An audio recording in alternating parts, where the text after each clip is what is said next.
Hello, everybody. Welcome back to Chini's Lockdown Africa Agenda for a Creative Africa. This week, I'm going to try something different. I'm going to go after the greatest. Guess who the greatest is? Remember the late Muhammad Ali? Well, I discovered one of his poems called Truth, which he presented in deep style, flitting like a butterfly and stinging like a bee indeed. Anyway, here's Muhammad Ali and his poem, Truth. The face of truth is open, the eyes of truth are bright, the lips of truth are ever closed, the head of truth is upright. The breast of truth stands forward, the gaze of truth is straight. Truth has neither fear nor doubt, truth has patience to wait.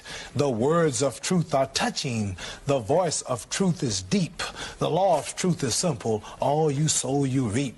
The soul of truth is flaming, the heart of truth is warm, the mind of truth is clear and firm through rain and storm. Facts are only its shadow. Truth stands above all sin. Great be the battle of life. Truth in the end shall win. The image of truth is the cross. Wisdom's message is its rod. The sign of truth is Christ, and the soul of truth is God. Life of truth is eternal. Immortal is its past.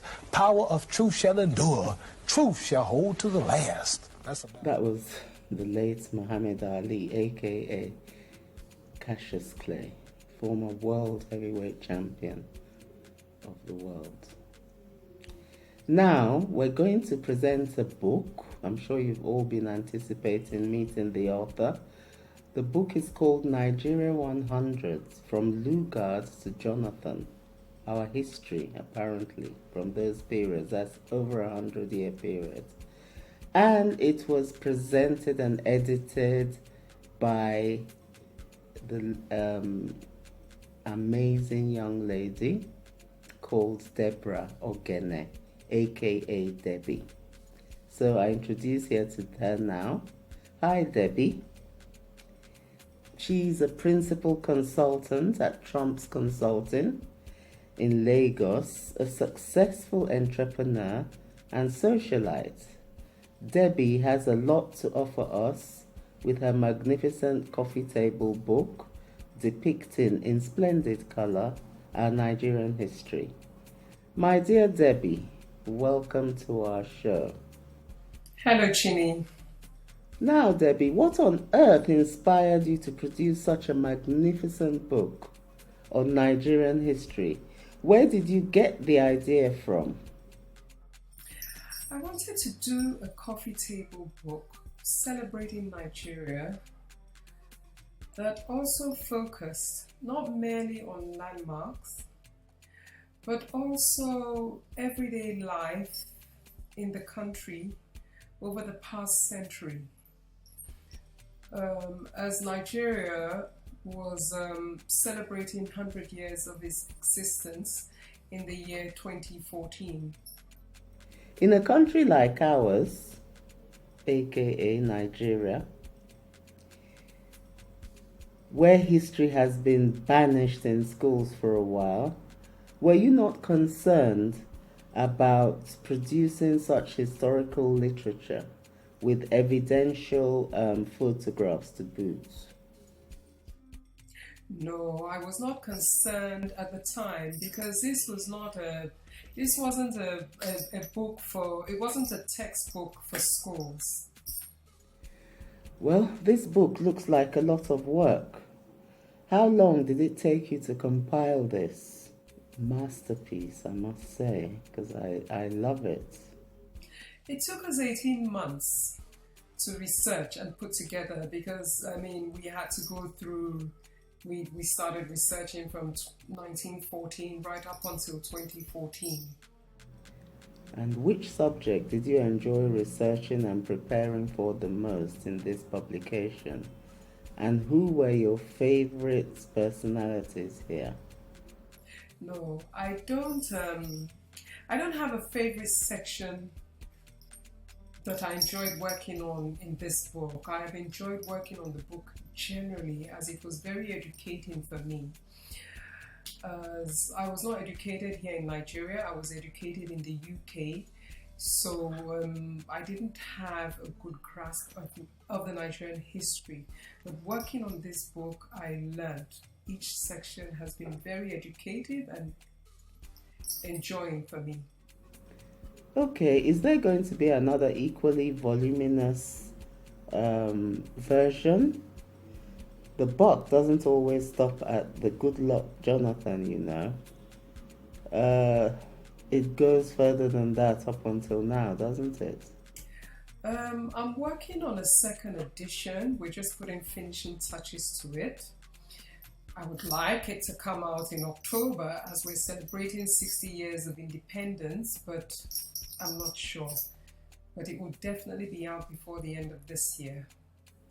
Thank you so much, Debbie, for participating in this lockdown book show, or what shall we call it, review with us, and for sharing the experience of your beautiful publication. Now, please, can you tell everybody how to get hold of a copy if they want one? I must say, Chini, Nigeria 100 not only celebrates Nigeria's 100 years of existence, but revives a new interest in the history of Nigeria. It celebrates Nigerians while also educating Nigerians and the world at large. I think it's a book that every home should have. I would like to use this opportunity to showcase the book. This is it, Nigeria 100, Lugard to Jonathan. It's a very interesting book. We have a lot of black and whites. I mean, we start with from the 1900s to the 1930s, and we have a lot of black and white pictures that showcase our past, showcase people who have impacted Nigeria one way or the other. Some of the pictures of the past. We also celebrate Nigerian people generally who have made us proud as a people. We also talk about modern Nigeria. We talk about, these are still showing you some of our pictures of the past. The book is very heavy. It weighs 4.8 kilos. You know, then we have beautiful pictures that also tell a story on Nigeria, that tell our story, you know, and we cover a wide range of topics. It's a beautiful book. It's a book that every home should have. You know, the book is available in Abuja. It's available at the Hilton Hotel, the Dollar Shop at the Hilton Hotel. It's also available at Salamander Cafe on Bambura Street in Wuse 2. It's available in Lagos, in Victoria Island. We have 4 locations where it's available.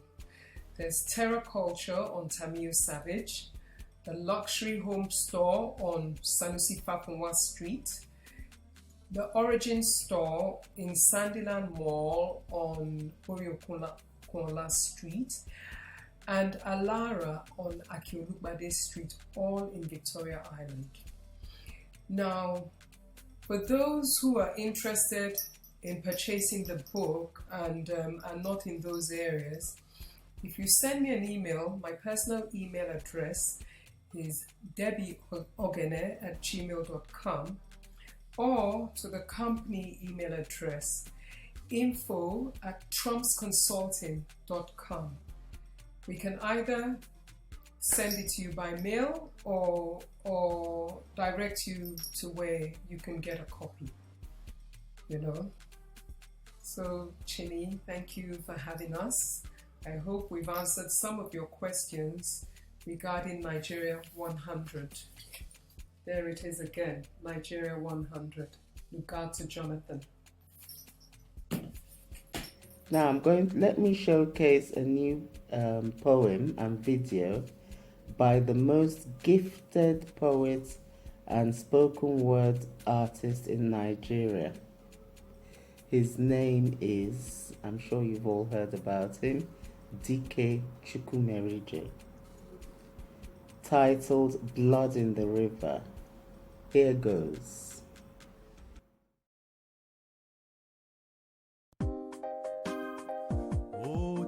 Everywhere.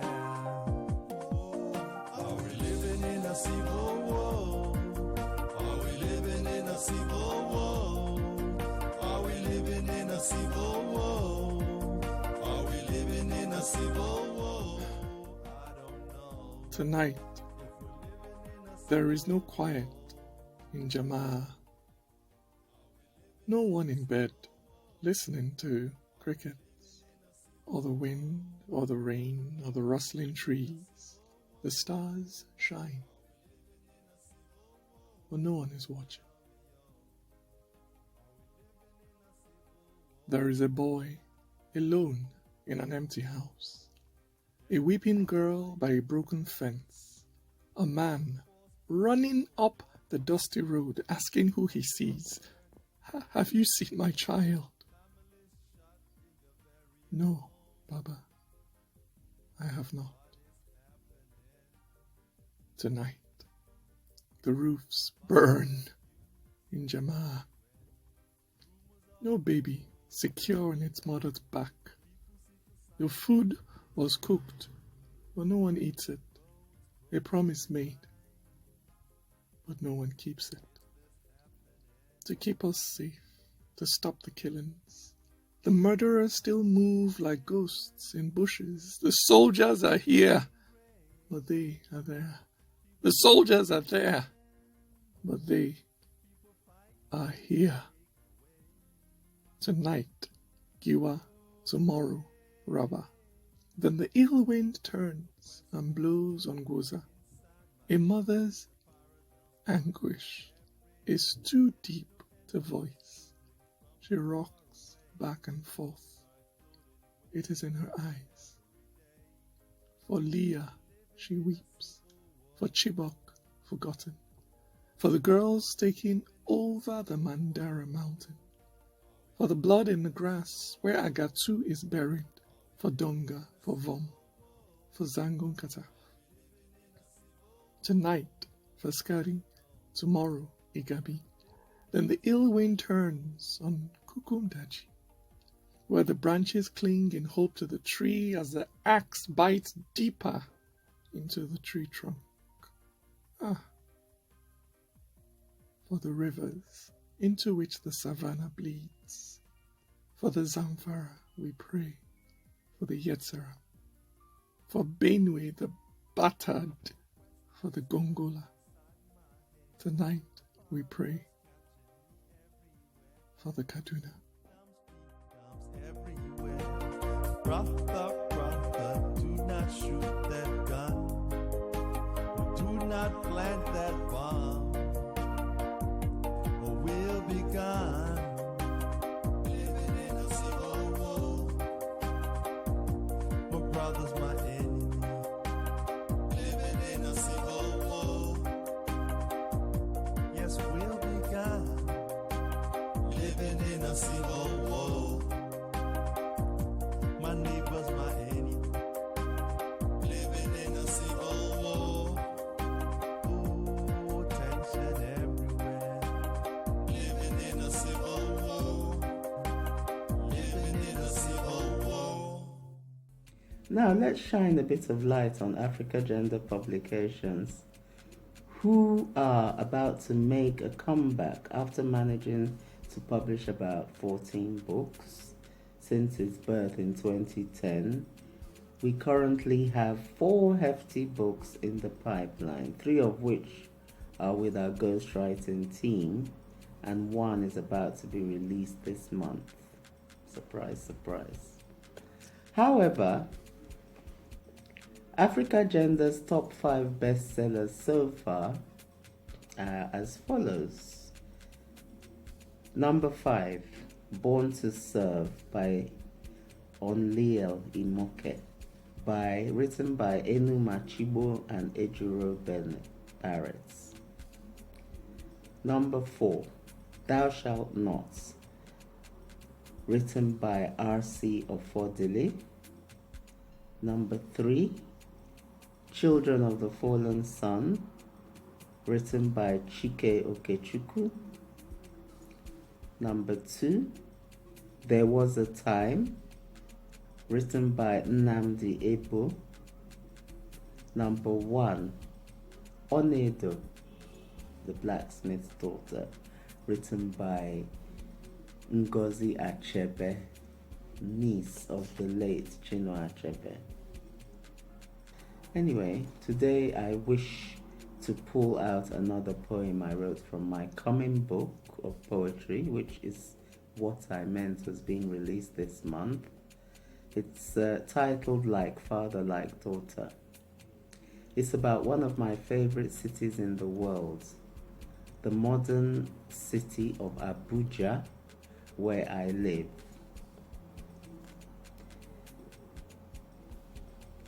The city is called Abuja, by the way. The city of Abuja is growing and expanding, and architects' experiments of grand buildings populating. Planning and renovating a designer's delight, inspiring and innovating a giant construction site. Wide, smooth roads, organized networking, lifts usual congestion lows shaped by Africans inventing. Surrounding rocks and hillsides, God's molded landscapes, man's created parksides, maintenance of open space. Some guys say too artificial, no open space like Lagos. Its existence is beneficial, promotes cosmopolitan, no loss. The first all-African made city, the newest around. It will never be a pity, continues to break new ground. As statistics will show, the boom of new expansion, fresh houses spring row by row, from small hut to mansion. Not your typical African capital, expatriates can relax. Culture shock is not congenital, milder system, learn the facts. Well, that's it for now, for this session. I would like you to visit us again next session in a couple of weeks' time. And please subscribe, like us and subscribe for ping, press your subscribe button, ping, press your notification button. And next week, hopefully, we'll be interviewing R.C. Ofodile with his book, Thou Shalt Not. Keep an eye out for us, okay? And then I think we have a new poet from London, a diaspora poets, but that'll be for next week, next session in 2 weeks' time. Thank you.